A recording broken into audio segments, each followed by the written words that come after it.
चलें बिस्मिल्लाहिर्रहमानिर्रहीम। This is our 7th lecture of optics और हम जो डिस्कस कर रहे थे वो प्रोपेगेशन ऑफ लाइट के बारे में डिस्कस कर रहे थे, रे अप्रोक्सीमेशन उसमें। और उसमें स्पेशली जो आज हम टॉपिक डिस्कस करेंगे वो है हाइगन्स प्रिंसिपल। ठीक है, और ये अगर आप इसको हमारे कंटेंट्स में देखें तो वहां पे भी हाइगन्स प्रिंसिपल है। इसके अलावा हमने लास्ट टाइम जो डिस्कस किया था वो हमने डिस्कस किया था laws of reflection and refraction. ये दो लॉज के बारे में हमने पढ़ा था। लॉज ऑफ रिफ्लेक्शन, जो लॉ ऑफ रिफ्लेक्शन था वो क्या था भला, कि प्लेन सरफेस के ऊपर अगर कोई लाइट फॉल करती है तो वो जिस एंगल से प्लेन सरफेस के ऊपर फॉल करती है उसी एंगल से वापस मुड़ जाती है, रिफ्लेक्ट बैक हो जाती है। तो लॉ ऑफ रिफ्रैक्शन क्या था, जिसे हमने स्नेल्स लॉ भी कहा था। ठीक है, तो हैगन्स ने अब ये जो laws of reflection and laws of refraction, वहां पे हमने इसकी हेडिंग जो थी वो थोड़ी सी डिफरेंट थी, क्योंकि हम वो उस बुक को फॉलो कर रहे थे। उसमें हम ये पढ़ रहे थे वेव अंडर रिफ्लेक्शन, या फिर हमने पढ़ा था वेव अंडर रिफ्रैक्शन। ठीक है, ये वहां पे थोड़ा सा हेडिंग डिफरेंट थी। मैंने ये सही करके उसके बाद मैंने आपको ये पीडीएफ में सेंड की है, लेकिन जब हम पढ़ रहे थे तो इसकी हेडिंग बुक वाली थी, तो ये बात आपने नोट कर लेनी है।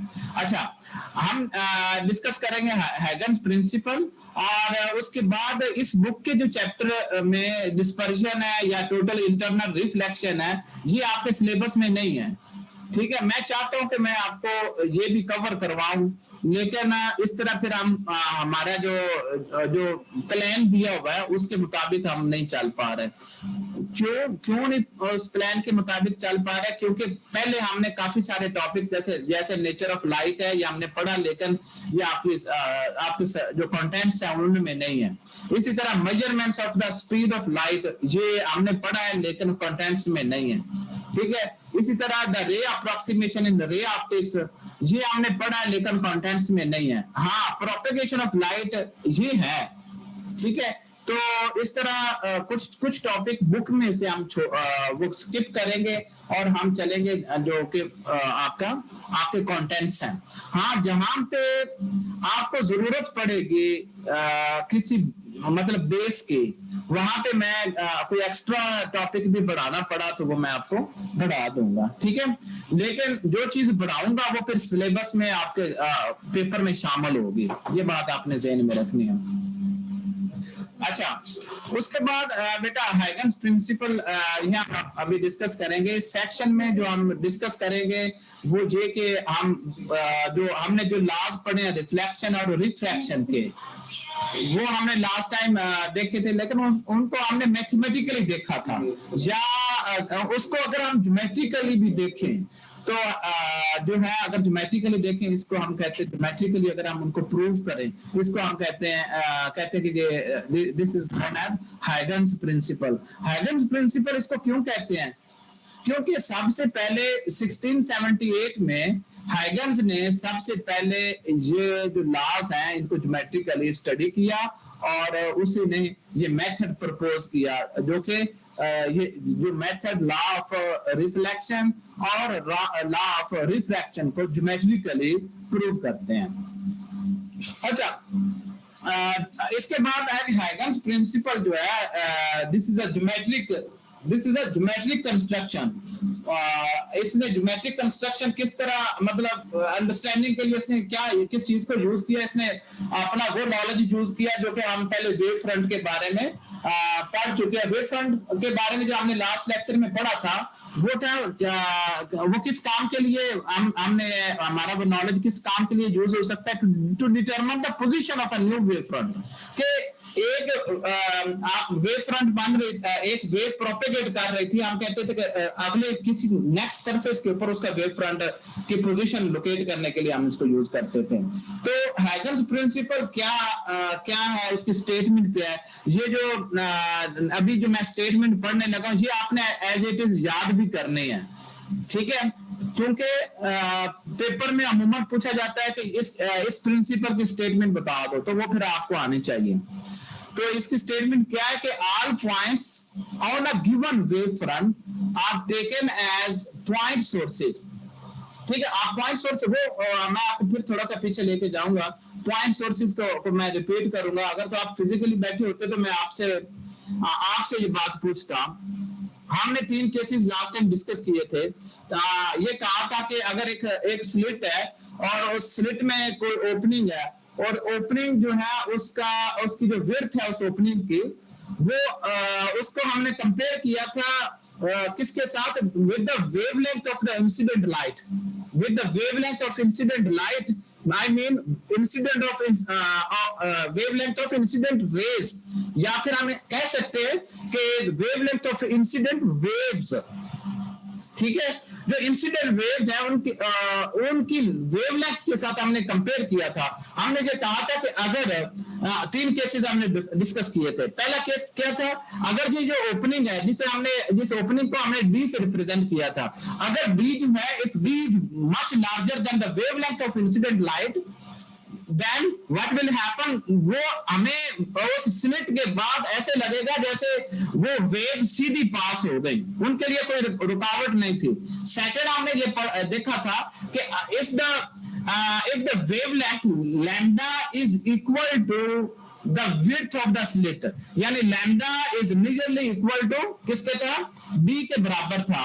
तो उस वक्त हमने ये देखा था कि जो वेव्स स्लिट से आगे पास होकर जाती हैं वो क्या था, ऐसे डिस्पर्स हो रही है, नहीं डिस्पर्जन नहीं थी, वो थी डिफ्रैक्ट होती हुई हमें नजर आ रही थी। हम उसको फिनोमेना को कह रहे थे, that is diffraction of waves.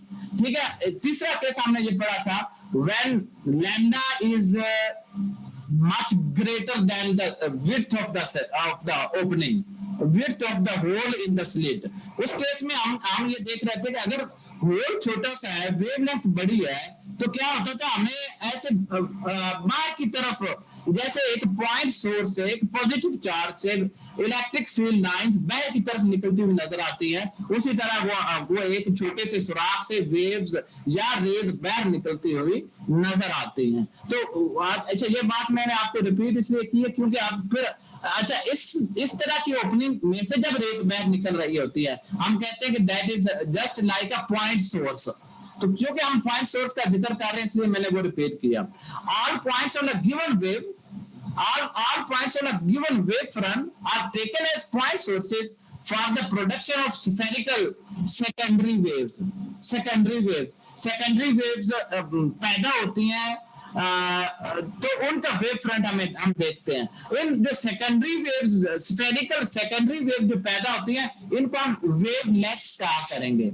अगले स्लाइड के अंदर हम देखेंगे कि वहां पे भी वेवलेट यूज किया हुआ लफ्ज है। ठीक है, तो इसलिए वेवलेट्स का आपको पता चल गया। All points on a given wave front are taken as point sources. ये पॉइंट सोर्सेज किस काम के लिए, किस मकसद के लिए हम कह रहे हैं कि they are taken as point sources? वो पॉइंट सोर्स क्या करते हैं, प्रोड्यूस करते हैं स्फेरिकल सेकेंडरी वेव्स। ठीक है, समझ आ रही है ना? तो स्फेरिकल सेकेंडरी वेव्स पैदा करते हैं ये जो वेव फ्रंट है, ठीक है, वो पॉइंट सोर्सेज के तौर पर बिहेव करते हैं। और ये जो सेकेंडरी वेव्स पैदा हुई इनको हम वेवलेट्स कहेंगे।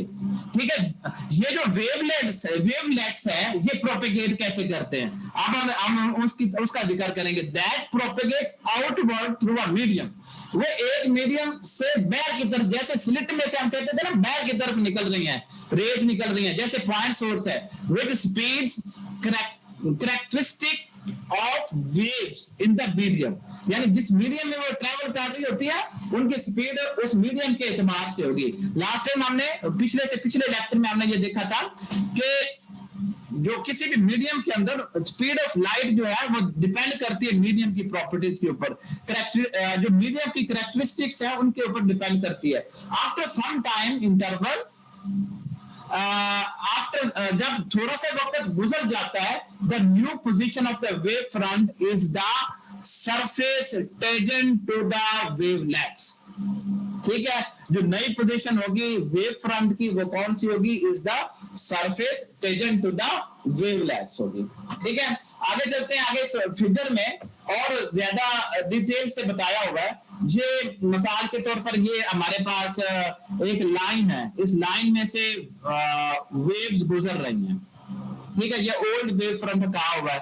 और इस मिसाल के तौर पर ये एक स्लिट है, इस स्लेट के ऊपर बहुत सारी ओपनिंग है, चले उनमें से हम 3 का जिक्र करते हैं। ये जो लाइन है, ठीक है, इस लाइन को हम कह सकते हैं कि ये एक प्लेन है।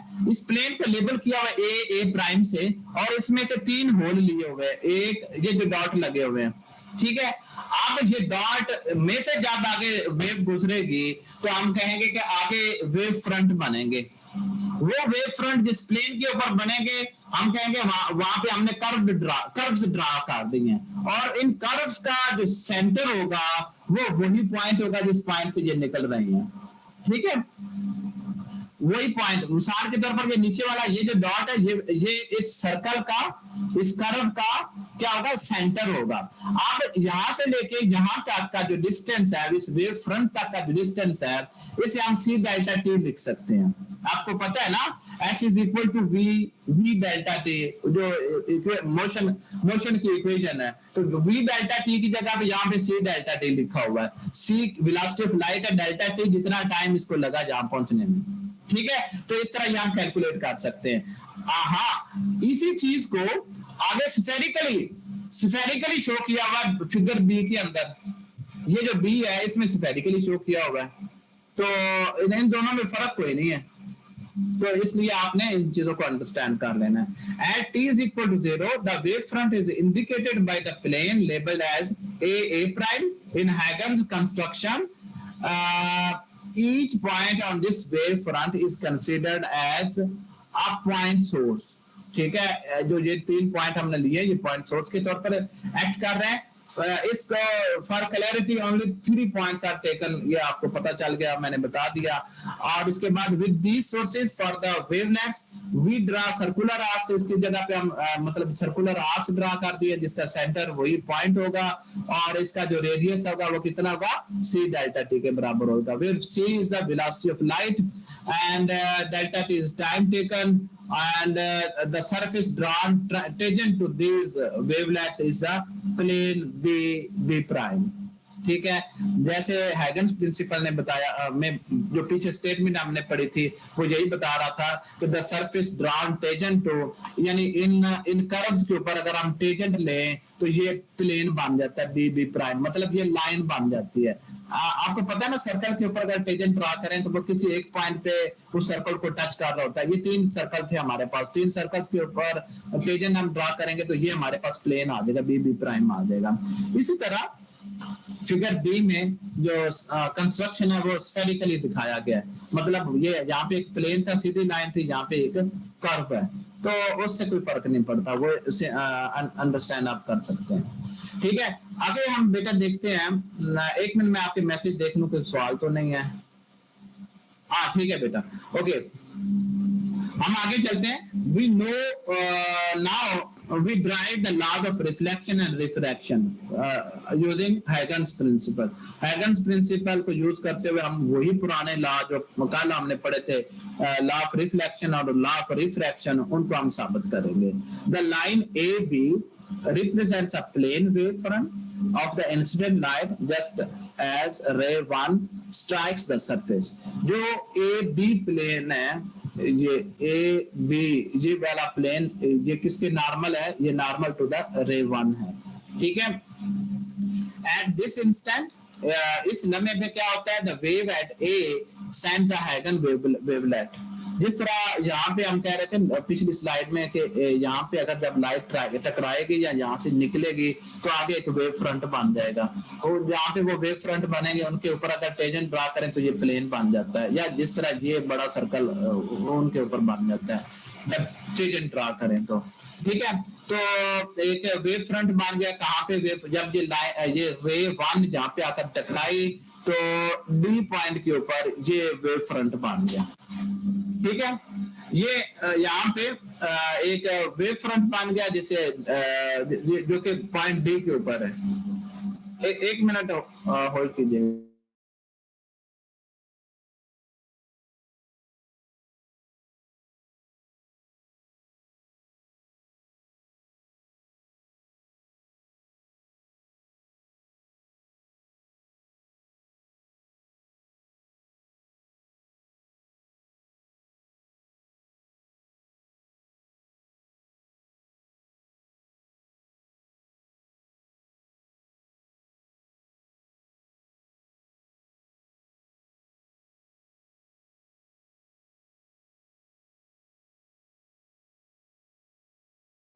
सॉरी बेटा, अच्छा हम ये डिस्कस कर रहे थे बेटा कि जो है जब ये रे वन टकराएगी इस सरफेस के ऊपर तो इसका वेव फ्रंट कहां पे बनेगा, डी पॉइंट के ऊपर, और वो वेव फ्रंट इस तरह की कर्व से दिखाया गया है और इस कर्व का जो सेंटर होगा वो ए पॉइंट होगा, जिस तरह पिछली स्लाइड में, यानी इतना बड़ा दायरा या सर्कल बन जाएगा। ठीक है, अब उसी वक्त जिस तरह मतलब रे वन के लिए हमने देखा तो लेकिन इस रे वन के ऊपर जो टेंजेंट था वो ए बी लाइन थी, ये क्लियर होनी चाहिए बात आपको। ठीक है, तो ये the reflected light makes an angle theta one, ये जो लाइट रिफ्लेक्ट करेगी ये थीटा वन प्राइम, ये प्राइम लगा हुआ है। ठीक है, ये बात आपने देखेंगे, ये प्राइम थीटा वन प्राइम है with the surface. At the same time उसी टाइम क्या होगा, वेव एट बी, वेव जो है ये जो रे टू जो आ रही है ये क्या करेगी, अमिट्स अ हैगन्स वेवलेट। उसी वक्त मतलब जिस वक्त ये रे वन यहाँ पे टकराई तो जो रे टू है वो बी पॉइंट पे आ गई, तो इस रे टू की वजह से भी एक आगे इसके इस वेव फ्रंट बनेगा और वो जो वेव फ्रंट बना वो एट सी पॉइंट पे बनेगा। ठीक है, अब इसके टकराने से पहले, इस सरफेस के ऊपर टकराने से पहले ये एक प्लेन बन गया ना, जो कि जिसे हम कह रहे थे ये नॉर्मल है, इसमें से जब ये रे निकलेगी इसका आगे वेव फ्रंट बनेगा, वो जो वेव फ्रंट बन रहा है वो सी पॉइंट के ऊपर बन रहा है और वो ये उसी टाइम पे, एक ही टाइम पे हो रहा है काम। अच्छा, with the incident light making an angle G, ये एंगल जी नहीं सॉरी, ये एंगल गैमा है विद द सरफेस। जी की जगह पे आपने इसको गैमा कंसीडर करना है, गैमा। मैं बल्कि यहाँ पे अभी लिख देता हूँ,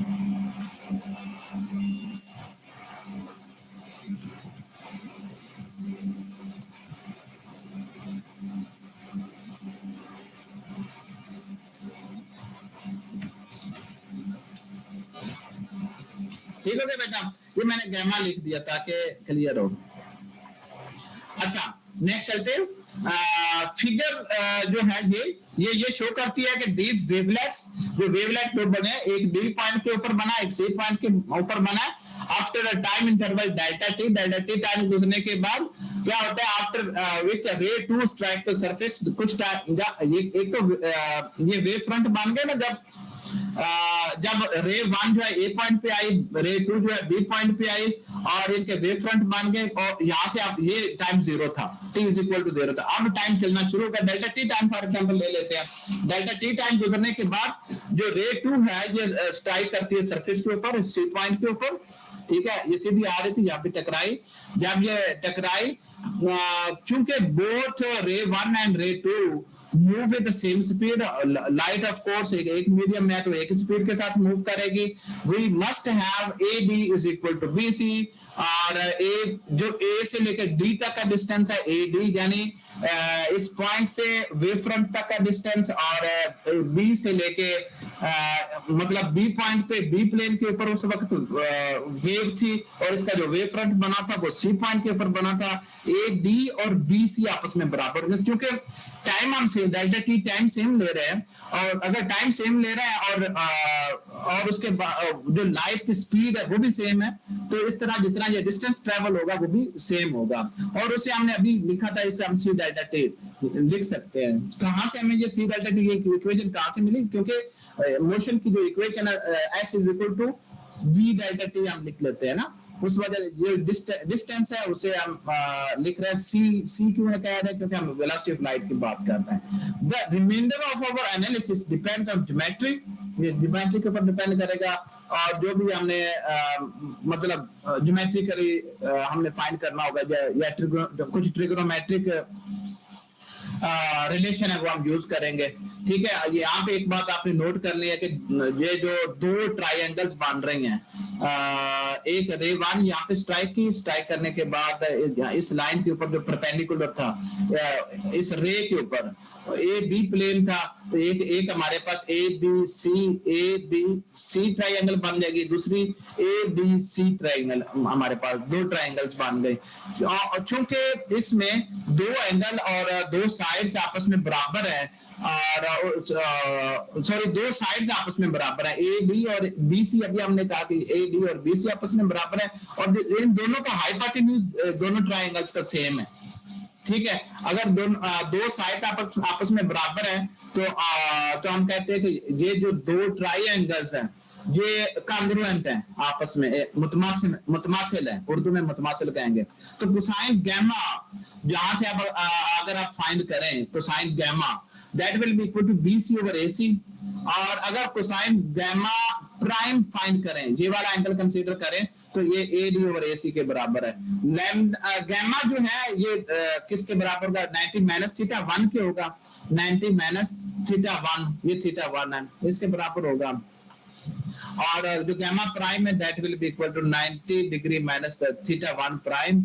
तो ये ऐसे क्यों है? क्योंकि ए डी और बी सी आपस में बराबर हैं। तो हमारे पास आ जाएगा cosine gamma is equal to cosine prime, cosine gamma prime. या हम कह सकते हैं कि gamma is equal to gamma prime, या हम कह सकते हैं इसी तरह हम कह सकते हैं theta 1 is equal to theta 1 prime के बराबर है, जो कि हमारा लॉ ऑफ रिफ्लेक्शन था जो हमने लास्ट टाइम पढ़ा था। अच्छा, अब हम पढ़ते हैं हैगन्स प्रिंसिपल उस केस में, रिफ्रैक्शन के केस में। रिफ्रैक्शन के लिए भी हमने रिफ्रैक्शन के केस में हमने स्नेल्स लॉ को डिस्कस किया था लास्ट टाइम। उस स्नेल्स लॉ को हम इसके ज्योमेट्रिक पॉइंट ऑफ व्यू से अगर हम साबित करेंगे तो ये हमारे पास आ जाएगा Huygens principle in terms of refraction. ठीक है, हम इसमें अपनी जो अटेंशन है वो सिर्फ उस लम्हे पे रखेंगे हम कि जब रे 1 जो है वो स्ट्राइक करती है किसके साथ? सरफेस के साथ। और हम उस टाइम को नोट करेंगे जिस टाइम इंटरवल के बाद रे 2 जो है वो स्ट्राइक करती है सरफेस के ऊपर। इस सरफेस के ऊपर वाली जो डायग्राम है ये वही है जो हमने अभी देखी है, लेकिन वहां पे रिफ्लेक्शन हो रही थी, अब इस केस में रिफ्रैक्शन हो रही है। ठीक है, हमारी जो अटेंशन है वो वही है कि रे 1 सरफेस के साथ रे 1 और रे 2 कब स्ट्राइक करती हैं और इन दोनों के सरफेस के साथ स्ट्राइक करने में टाइम का डिफरेंस कितना है। ये जो दो बातें हमने ज़हन में रखनी है। लास्ट टाइम हमने ये देखा था जब एक रे किसी रेयर मीडियम से डेंसर मीडियम की तरफ आती है तो नॉर्मल की तरफ मुड़ जाती है, ये नॉर्मल की तरफ मुड़ गई। ठीक है, जब ये रे 1 सरफेस के ऊपर स्ट्राइक कर रही थी इसके ऊपर जो नॉर्मल था वो ए बी लाइन है। इसी तरह जब रे 2 इस सरफेस के ऊपर स्ट्राइक करेगी ये भी नॉर्मल की तरफ मुड़ेगी, यहाँ पे दिखाई नहीं हुआ, दिखाया नहीं हुआ। ठीक है, और जो वेव फ्रंट बना जब ये लाइन टकराई इस सरफेस के ऊपर ए पॉइंट के ऊपर, तो वेव फ्रंट बनेगा वो यहाँ पे बनेगा रिफ्रैक्शन के केस में। ठीक है, इसी तरह जब ये रे 2 बी पॉइंट पे थी तो वेव फ्रंट कहाँ पे बना? सी पॉइंट के ऊपर। अब इन दोनों वेव फ्रंट्स के दरमियान में जो फासला है वो हमने फाइंड कर लेना है। ठीक है, और जो एंगल्स है नॉर्मल के साथ जो एंगल बनेगा इंसिडेंट रे 1 का वो थीटा 1 है और इंसिडेंट रे 2 के साथ जो एंगल बनेगा वो थीटा 2 है। इसी तरह जो ये एंगल बनेगा ए बी लाइन जो एंगल बना रही होगी सरफेस के साथ उसे भी थीटा 1 से रिप्रेजेंट किया हुआ है। और सरफेस के साथ मतलब ये सरफेस नॉर्मल है, जिस तरह ए पॉइंट के ऊपर ए बी लाइन नॉर्मल है, इसी तरह normal to the incident ray, इसी तरह ये एक लाइन नॉर्मल है जिसे सी डी या डी सी से रिप्रेजेंट किया हुआ है, तो ये थीटा 2 फिर बनेगा। ठीक है, अब during this time interval the wave at A sends out a Huygens wavelet, और ये बातें हमने डिस्कस कर ली है या पढ़ लें। And the light refracts into the material making angle theta 2 with the normal to the surface. इसी टाइम इंटरवल पे the wave front at B, जो वेव बी के ऊपर रे 2 उस वक्त बी पे पहुंचेगी जबकि रे 1 जो है बीम 1 जो है वो सरफेस के ऊपर टकरा जाएगी। ये एक हैगन्स वेवलेंथ सेंड करेगी किस जो कि पॉइंट सी के ऊपर बनाया गया, इसे लाइट ब्राउन आर्क से शो किया गया। डेफिनेटली इसका जो सेंटर होगा इस आर्क का वो बी पॉइंट होगा और इस आर्क का जो सेंटर होगा वो ए पॉइंट होगा। ठीक है, and the light continues to propagate in the same direction, मतलब ये चूंकि पैरेलल रेज थी बिफोर इंसिडेंट्स और आफ्टर रिफ्रैक्शन भी ये रेज पैरेलल ही हुई, क्योंकि पहले जिस मीडियम से ये आ रही थी वो सेम था, मीडियम सेम था, तो लाइट की स्पीड भी सेम थी, और जिस मीडियम में एंटर हो रही है रिफ्रैक्ट हो रही है वो मीडियम भी सेम है, तो वेलोसिटी भी सेम रहेगी और वो एक जितना ही बैंड होंगे, they will band toward the normal. अच्छा, ये सारी बातें डिस्कस कर चुके हैं, इनकी वेलोसिटी क्या होगी, ये वो सारी बातें। और यहाँ से अगर इस आप ज्योमेट्री की तरफ आ जाते हैं, ज्योमेट्री में आप देख लें कि sin थीटा 1 जो है this is equal to BC over AC which is equal to V1 delta T। BC को हम लिख सकते हैं V1 delta T over AC हम लिख सकते हैं। इसी तरह sin थीटा 2 आप कैलकुलेट कर लें, ये सिंपल ट्रिगोनोमेट्रिक रिलेशन है, ये आप कर लेंगे। उसके बाद आपने क्या करना है कि ये वाली फर्स्ट इक्वेशन को आपने डिवाइड कर देना है सेकंड इक्वेशन से, ठीक है। तो आपके पास sin theta 1 left hand side पे sin theta 1 over sin theta 2 आ जाएगा, राइट हैंड साइड के ऊपर V1 ओवर V2 आ जाएगा, क्योंकि इसके अंदर डेल्टा T ओवर AC, इसके अंदर भी delta T over AC common है, ये कैंसिल आउट हो जाएंगे, ठीक है। और आपके पास आखिर में जो बच जाएगा वो आ जाएगा V1 ओवर V2 आ जाएगा, ठीक है। इस ये जो ऊपर हमने इक्वेशन पढ़ी, इस इक्वेशन पर बुक में 35.4 लिखा हुआ है। However, we know that V1 is equal to C over N1 and V2 is equal to C over N2। इस वजह से जो है sin theta 1 over sin theta 2 can be written as C over N1 over C over N2। C से cancel हो जाएगा, sin theta 1 over sin theta 2 will be equal to N2 over N1 के बराबर आ जाएगा। और हम इसे लिख सकते हैं कि N1 को दूसरी तरफ ले जाए इक्वेशन के, N1 sin theta 1 will be equal to N2 sin theta 2।